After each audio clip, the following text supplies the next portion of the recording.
श्रोता बंधुगण, ମୁଁ ଆଜି ଯାହା ଉପସ୍ଥାପନ କରିବାକୁ ଯାଉଛି ସେଥିପାଇଁ ପୂର୍ବରୁ କୌଣସି ଯୋଜନା ନଥିଲା।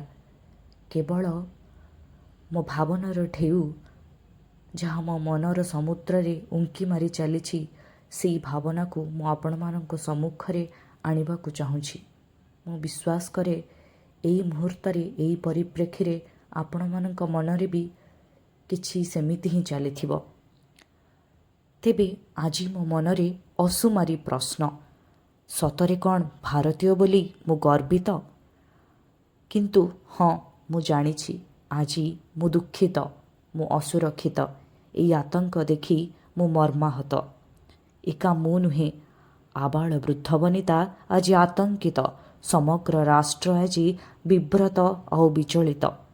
ନିରୀହଙ୍କ ଘରେ ଆଜି ଲୁହର ବୃଷ୍ଟିପାତ। ଧର୍ମ ନାମରେ ଆଜି ସାଧାରଣ ଜନତା ଶୋଷିତ, ଜର୍ଜରିତ ଆଉ ନିଷ୍ପେଷିତ। ଭାବିଲେ ଲାଗୁଛି ଆଶ୍ଚର୍ଯ୍ୟ ଆଉ ଚକିତ।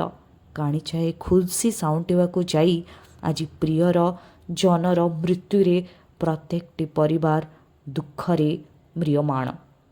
ଭାବନ୍ତୁ ତ ଥରେ ସେହି କଳ୍ପନାତୀତ ଦୃଶ୍ୟ।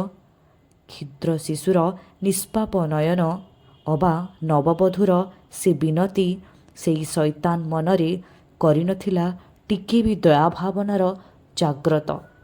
ସତରେ ମଣିଷ କ'ଣ ଏତେ କ୍ରୂର? ଭାବିଲେ ବିଶ୍ୱାସ ହେଉନି।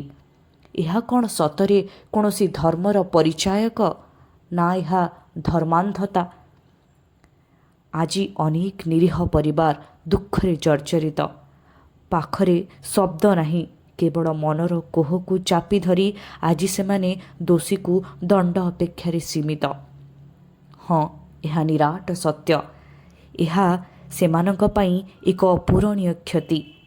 ହେଲେ କାହିଁକି ମନେହୁଏ କେବଳ ସହାନୁଭୂତି ନୁହେଁ, କଠୋର, ନିଷ୍ଠୁର ଆଉ ଅମାପ ଦଣ୍ଡରେ ହିଁ ସତରେ ଯେମିତି ସୁଧୁରିବ ତାଙ୍କର ମନର ପରିସ୍ଥିତି। ହୁଏତ ତେବେ ଯାଇ ମିଳିପାରେ ସେହିସବୁ ଅମର ଆତ୍ମାମାନଙ୍କୁ ସଦ୍ଗତି। ଏତିକି ପ୍ରାର୍ଥନା କରେ, ହେ ପ୍ରଭୁ, ରକ୍ଷା କର ସେମାନଙ୍କୁ ଏ ଦୁର୍ଦ୍ଦଶାରୁ। ସେମାନଙ୍କୁ ଦିଅ ତୁମର ସାହସ, ତୁମର ଧୈର୍ଯ୍ୟ ଆଉ ଶକ୍ତି। ତେବେ ଏତିକି କହିବି ବନ୍ଧୁଗଣ, ଆମେ ଯଦି ଆଜି ଚେଇଁ ଶୋଇ ରହିବା, ଜାଣିବି ଅଜଣା ରହିବା, ତେବେ ପୁଣି ବୋଧେ ଆମେ ଭାରତୀୟମାନେ ଆଉ କାହା ପାଖେ ନିଜ ହାତ ଟେକିଦେବା। ପୁଣି ଥରେ ଆମେ କବଳିତ ହୋଇଯିବା। ହଁ, ଚାଲନ୍ତୁ ବେଳହୁଁ ସାବଧାନ ହେବା, ବେଳହୁଁ ସାବଧାନ ହେବା।